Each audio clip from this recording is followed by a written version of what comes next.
Assalamualaikum warahmatullahi wabarakatuh. Bertemu lagi bersama Miss Rizky di pelajaran bahasa Indonesia. Jadi di pertemuan kali ini, the title of our subject is kebahasaan.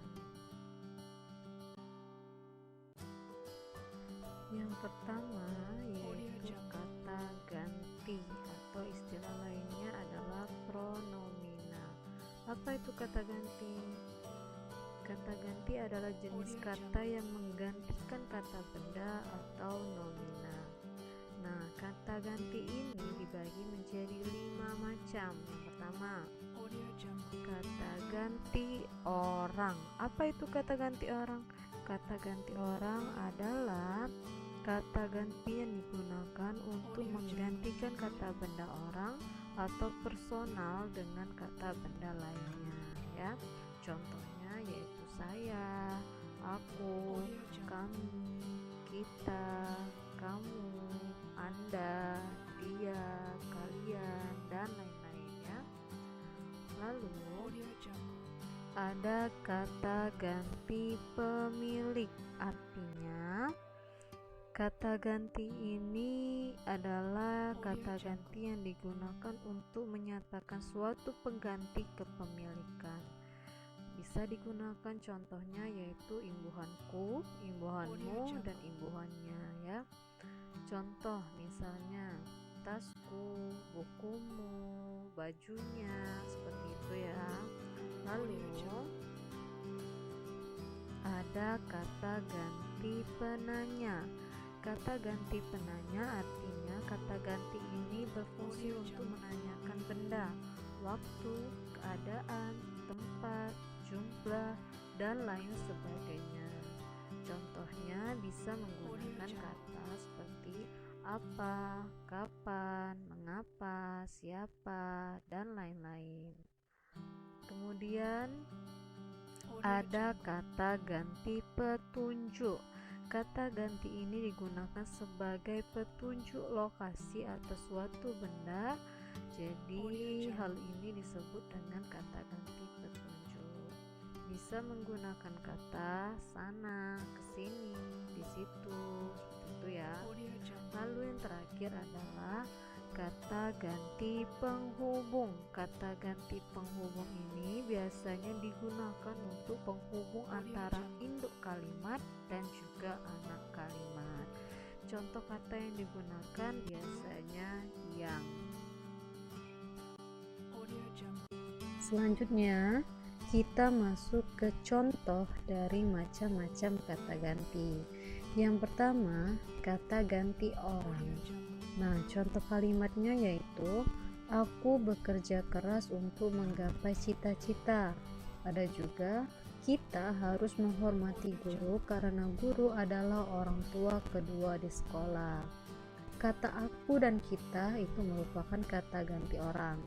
Lalu ada kata ganti pemilik. Contoh kalimatnya, tulisanmu tidak bisa dibaca karena tidak rapi. Puisiku hanya kutuliskan untukmu. Kata ganti pemilik di sini yaitu ditunjukkan pada tulisanmu, puisiku, paham ya? Lalu ada kata ganti penanya. Contoh kalimatnya, kapan kamu akan pergi ke sekolah? Siapa yang membantumu mengerjakan PR? Kata kapan dan siapa itu menunjukkan kata ganti penanya. Ada lagi kata ganti petunjuk. Contoh kalimatnya, situasi di sini tidak memungkinkan akibat pandemi saat ini. Ada lagi, keadaan begini yang selalu membuat Rudi merasa cemas. Nah, kata ganti petunjuk pada kalimat pertama yaitu di sini, ya, menunjukkan tempat. Lalu pada kalimat kedua, kata ganti petunjuknya yaitu begini, yaitu artinya dia menunjukkan sesuatu hal. Dan yang terakhir, kata ganti penghubung. Contoh kalimatnya, baju yang berwarna pink itu sangat disukai adikku. Ada lagi, seseorang yang berada di pondok sana terlihat sangat menikmati pemandangan.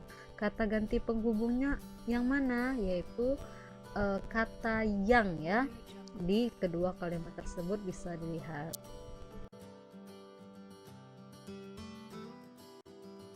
Lalu ada konjungsi. Apa itu konjungsi? Konjungsi atau istilah lainnya yaitu kata sambung, adalah kata yang berfungsi untuk menghubungkan kata-kata, ungkapan-ungkapan atau kalimat-kalimat dan lain sebagainya. Contohnya ada kata dan, atau, tetapi, walaupun, seperti, oleh karena, ketika, seandainya, supaya, sehingga, bahwa, dan masih banyak lagi ya.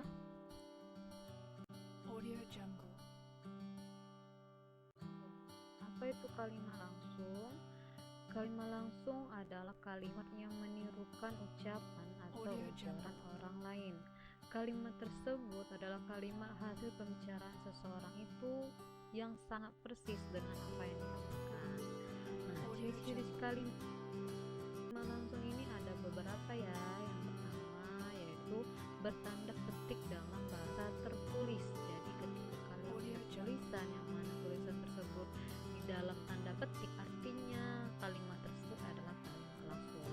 Lalu huruf pertama dalam petikan langsung ditulis dengan huruf kapital atau huruf besar, dan selanjutnya bagian kutipan ada yang berupa kalimat tanya, kalimat berita, dan kalimat perintah. Lalu ada bagian pengiring dan petikan langsung dipisah dengan tanda koma. Yang terakhir, jika dalam petikan langsung menggunakan kata sapaan, maka sebelum kata sapaan itu diberi dengan tanda koma, dan kata sapaan itu menggunakan huruf pertamanya adalah huruf kapital. Contoh kata sapaan yaitu seperti ayo, gitu ya. Nah, setelah ayo kita kasih koma, lalu baru kalimat lain sebagainya. Seperti itu. Paham ya?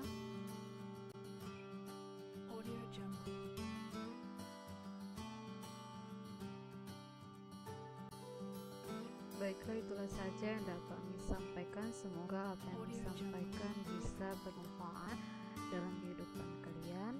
Jangan lupa terus belajar, dan apa yang kalian telah pelajari mohon ulangi kembali ya, dipelajari kembali. Misal akhiri dengan ucapan terima kasih.